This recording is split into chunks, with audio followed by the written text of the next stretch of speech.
Masyado tayong malapit sa nasa unahan natin. Ihinto ka niyan pero kapos na yun. Ay yung hindi paggamit ng signal lights. Pare, nagmamapa ka. Nakatingin ka sa cellphone mo. Nagda-drive ka, di ba?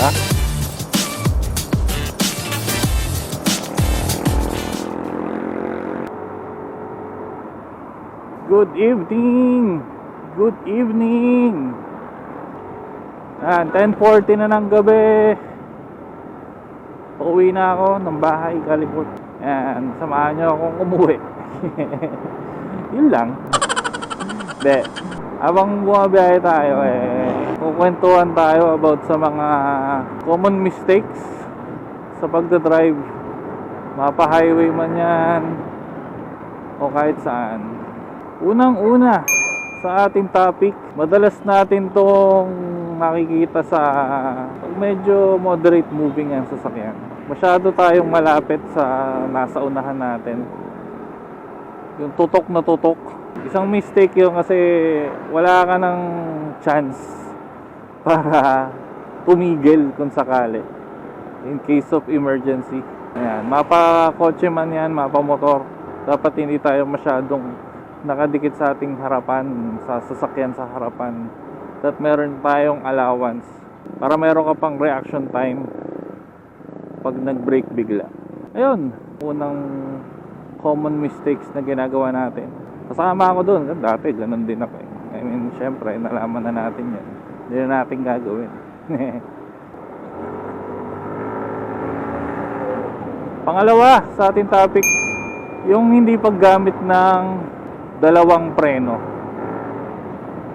Yun, ang ibig sabihin, di ba, kapag lalo na sa mga beginners gaya natin, pero nalaman ko or panood ko, ang pag-brake natin ay halo. Sabay. Siyempre, kaya nga dalawa yan, di ba? So sa akin, ang way ko ay 70% harap. Kumbaga yung lakas ng preno, yung diin ng preno, 70% sa harap, 30% sa likod. Talagang ititigil ka niyan. Kaya siya nagiging common mistake kasi in case of emergency braking, tas likuran lang ang ginamit mo. Hindi ka ihinto ng motor mo. Ihinto ka niyan pero kapos na yun. So dapat combination. Pag-aralan nyo yun, sanayin nyo yung sarili nyo. Alam ko naman na yung front brake ay medyo intimidating kasi malakas talaga siya. Pero tulad ng aking motor naka ABS naman, so medyo kampante compared sa hindi ABS. So hindi ko sinasabing huwag nyong gawin sa mga hindi naka ABS kasi yung iba mas sanay pa nga dyan, mas magagaling pa I mean, kahit hindi ABS yung motor, kayang-kaya nilang kontrolin yun. Kasi syempre, sanay na sila. So depende yan sa familiarity natin.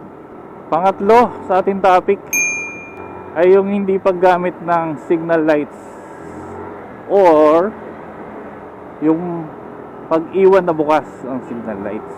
Kasi mahirap yun para sa mga kasunod mo. Hindi nila malaman kung ano yung gusto mong gawin. Kung kakanan ka ba, kakaliwa ka ba. Kapag doon sa signal light, siyempre, kapag kakaliwa ka, signal ka ng kaliwa. Kakanan ka, signal ka ng kanan. Mga ilang seconds bago mo gawin. Para alam nila. Di ba yun yung tinuro sa atin sa LTO? So, dapat gawin siya para hindi ma-misinterpret or hindi kayo magkalituhan nung nasa likod mo. Maparating mo yung intention mo na kung kakanan ka. So makakapag-adjust siya or makakapag-slow down siya, preno siya. Siyempre, courtesy mo na rin sa mga kasama mo sa kalsada, di ba? Ngayon, kung bakit ko ba sinama yung naiiwang nakabukas? Kasi ganun din yun. Habang kuwari, nakaliko ka na pero nalimutan mo palang patayin yung signal light mo, nakakanan pa rin yung signal light mo. Akala nung nasa likod mo is kakanan ka. Yung pala, hindi na kasi nalimutan mo lang. So dapat iwasan natin yan. Tip number 3. Malapit na tayo sa Antipolo, guys. Ito na, Antipolo na pala to. I mean, inares. Yan, so pang-apat and last para dito sa short vlog na to ay hindi pagtingin sa side mirror o paglingon ng bahagya sa likod. Di ba? Common mistakes yan. Yung tipong parang walang pakialam sa paligid. Bad trip yun. Bad trip kayang sundan yung mga ganong tipong di nila alam, hindi sila aware na nandiyan ka. Kasi hindi man lang sila lumilingon o hindi man lang tumitingin sa side mirror. Diba?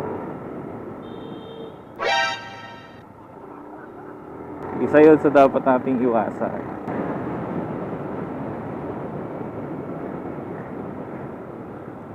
Ay, may naalala pala akong common mistakes. Pero ako hindi ko ginagawa to. Madalas to sa mga hindi ako na lang magsalita. Yung mga may cellphone dito sa harap. Yun. Gets nyo na, di ba? Yan. Alam mo, ikaw yan. Di ba? Yung mga nagse-cellphone habang nagdadrive. Hindi man sadya. At intindi ko naman kung bakit. Pero napakadelikado. Pare, nagmamapa ka. Nakatingin ka sa cellphone mo. Nagdadrive ka, di ba? O kaya may order, may kachat, di ba? Habang nagdadrive. Tapos, to think na highway yun, ha? Napakadelikado nun, guys. Yun ang walang awareness sa paligid niya, di ba? Tapos yung tipong makikita mo parang gumagewang-gewang yung motor. Kasi nga nagsi-cellphone. Maano ba naman tumabi saglit? Diba guys? Para doon sa cellphone, para sa directions, para sa chat. Yan, thank you sa pagsama guys. Dito na lang. Short vlog pero malaman na tips, diba? Kaya kung gusto niyo yung mga ganitong video, ay, subscribe please, subscribe. Subscribe na kayo. Nasa muli. Yeah. Salamat sa pagsama. Bye-bye.